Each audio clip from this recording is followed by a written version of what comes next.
Hello YouTube and welcome to another moto vlog coming at you from my neighborhood. Geez, I'm exposing where I live. I bet you people who are familiar with Sterling can figure out exactly which of these houses is mine if they really want to. But it's not the one with the open garage, I'll tell you that. I'm starting the bike up. Yeah, getting her going. Started on the first crank, so that was pretty nice. And they're going. So today I'm riding in the snow. I'm going to be talking about some things and riding in the snow. It is what it is, guys. So come along with me if you like, or don't come along with me if you don't like. I'm just here to kill some time while I'm waiting for my Pizza Hut pizza. We're drinking some delicious Mountain. Now I'm not actually drinking anything right now. I have been drinking some Herradura Añejo tequila. So that's been pretty cool. You can see me screwing around with the choke right now. The motorcycle has 3 choke settings. It's got full choke, half choke, and no choke. So now I've got the bike set on half choke. Trying to turn the choke off and get it to run with no choke, but it doesn't always work.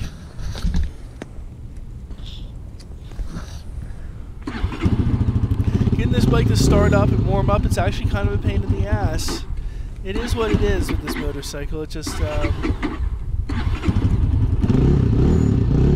gotta be patient, and you gotta be patient, and you gotta be dedicated to get the bike to start.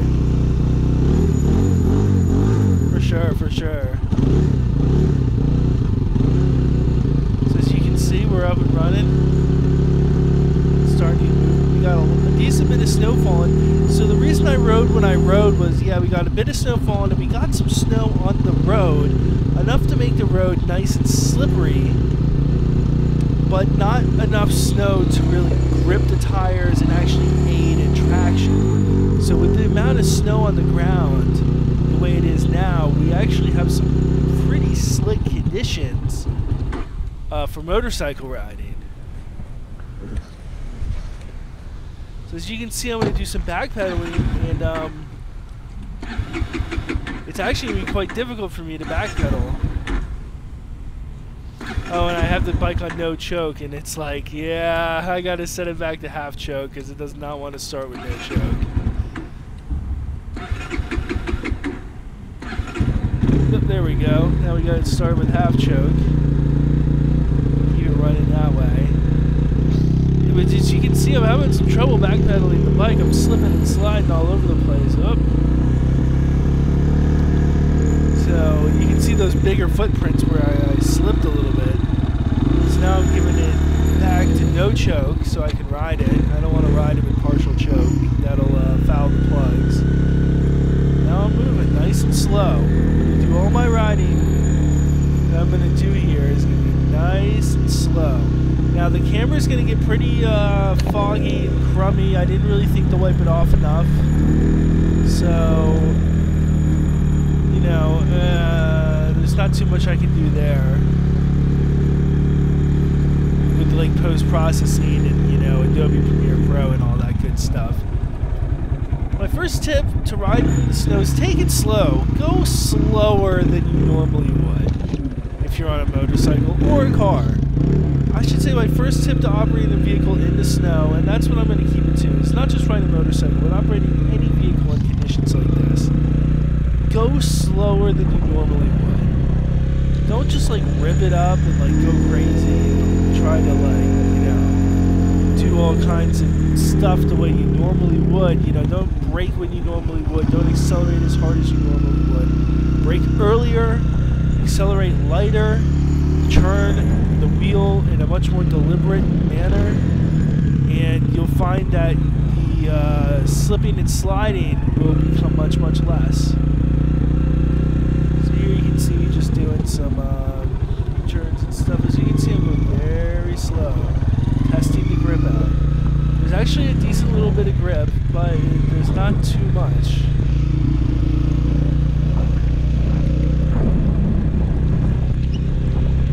Not too much. So what do I have to talk about today? Well, the first thing is, hallelujah, my dirt bike runs. Come on, we gotta congratulate me on that one. That my dirt bike is up and running. What did I do? Well, I played around. I let it sit for a while, yeah, and I charged it back up. Most importantly is, I played around with the throttle screw some more. That was the key. That was the real key, was getting that throttle screw really nice and set. Now you can see me here.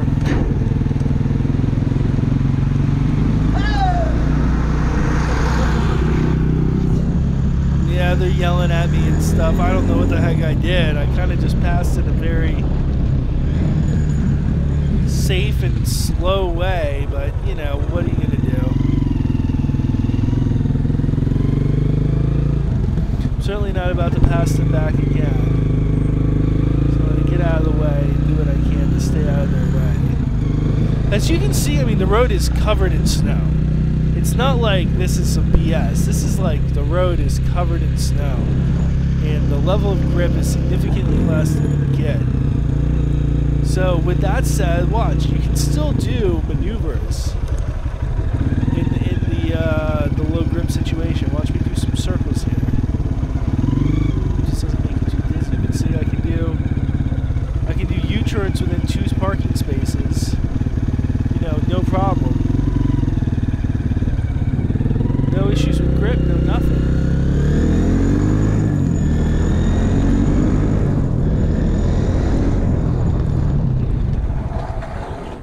There we go. Now I'm trying to like really test the grip by locking the rear brake up. The rear brake locks up real easy. It locked up so easy that I forgot to pull the clutch in fast enough and stalled the bike. So as you can see, you know, the level of grip when it comes to braking is just not there. You got to be really careful, and that's why I'm trying to show you that you have the grip for turning, but what you don't really have is the grip for turning while accelerating, turning while braking. So that's what you really have to be careful with. If you're turning with maintenance throttle, a nice steady throttle with a good weight distribution across the motorcycle, then you're doing okay. If you're turning with a very gradually increasing throttle, where you're gradually standing the suspension up and getting more lean angle, then yeah, you're still doing okay. But if you're turning with like a jerky, heavy-handed throttle motion, then you're not okay. You're going to have the rear slide out on you, and you're just going to be sitting on your butt, sliding down the road, you know, in the snow before you know it. And there's nothing you're going to be able to do about that. Let's hope I clean my lens off pretty soon. Got some snow stuck on it. I hope we're going to be doing some U-turns here, I believe. Or maybe even some figure eights.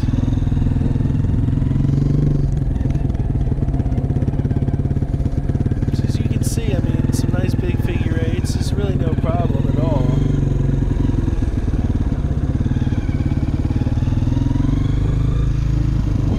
It's really no problem at all to do something like that. Especially on a dirt bike, a nice light dirt bike.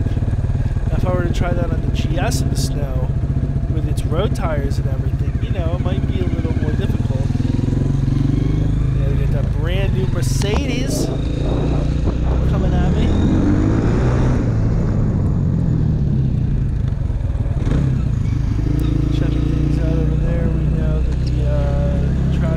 I'm opening and closing the lid because I don't have a pin lock on this helmet right now, and I'm basically struggling.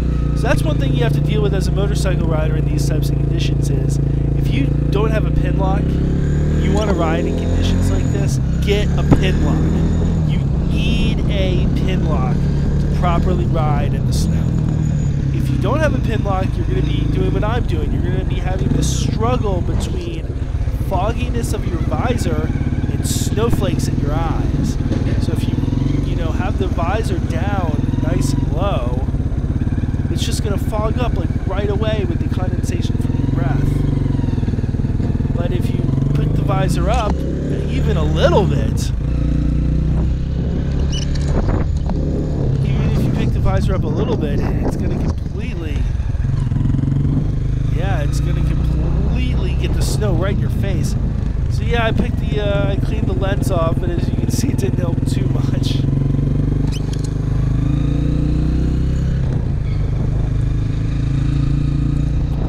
Almost immediately, the lens gets covered with snow again. So sorry about that, guys. There's not much I can really do there. Maybe a lens hood would have helped, but I really don't even think something like that would help. Because I'm plowing into the snow, you know. If I was sitting still, then the lens hood would make more sense. But when I'm, you know, moving around and stuff, the lens hood doesn't really do much. But hey, we got some pretty clear shots of me doing some figure eights here. That's not too bad.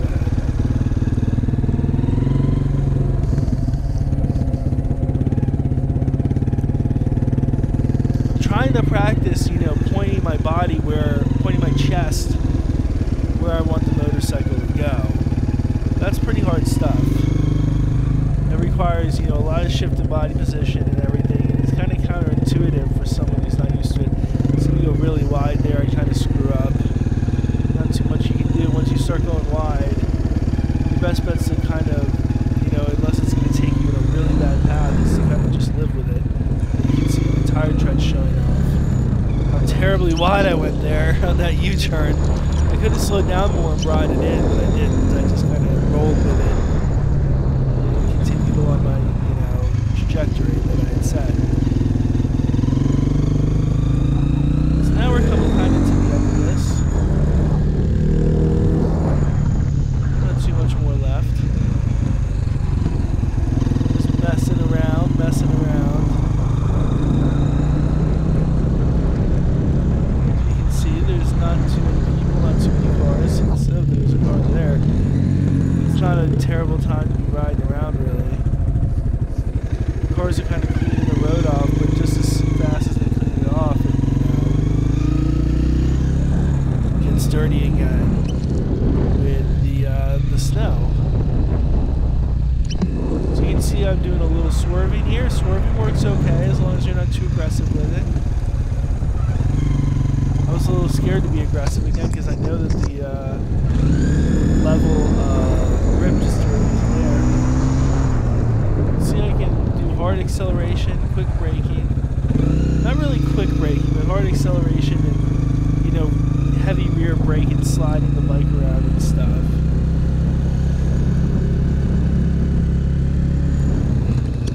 Again, as you can see, some basic swerves. Just veering left and right and everything.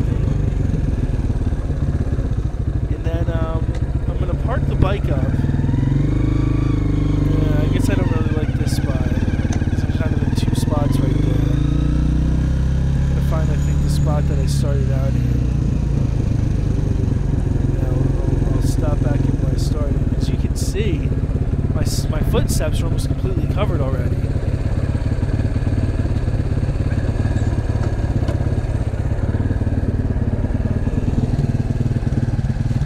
Do. I know I'm not going to be running this dirt bike for quite a while. It's probably going to be 2 months or so before I run it again. So what I'm going to do is I'm going to run it out of gas. I'm going to put the petcock onto the off position, and I'm going to run the bike out of gas. So this is going to take a little while. This is just a little bit of like a beauty shot here of the bike, just showing it off. CRF 230F. It's not fast. It's not got good suspension. It doesn't have anything great about it, but it's easy to ride and it's a whole lot of fun. So, and one thing I like about it is that, yeah, from the factory it's nice and quiet, and that's a great thing. I know many people like their bikes to be loud and aggressive and make a bunch of noise, but think about it, I'm riding around in my neighborhood. I don't want to make my neighbors upset. So with this quiet bike, I can really do things on this bike, and I can go places on this bike that I can't go with a really loud motorcycle. So that's something to keep in mind. You know, when you upgrade your exhaust and make your bike all obnoxious and everything, is that, you know, people don't necessarily appreciate that as much as you might think. You might like it, but they probably don't. You know, everyone else, I should say, even other riders are like, oh my god, that guy's bike is so loud, what the heck? It's obnoxious. So you can see me trying to backpedal again, it's very... So again, the fuel petcock's off, so I'm riding now on borrowed time. But I figured it's not running out of gas quite quick enough. It'll run out of gas faster if I just go up and down my street here. You know what I mean? If I go up and down the road and give it some throttle and, you know, work the engine a bit, it'll run out of gas a lot faster than if I just let it sit there and idle. And that makes for a more interesting video with a little more riding. As you can see, I've done a lot of the tracks on this road.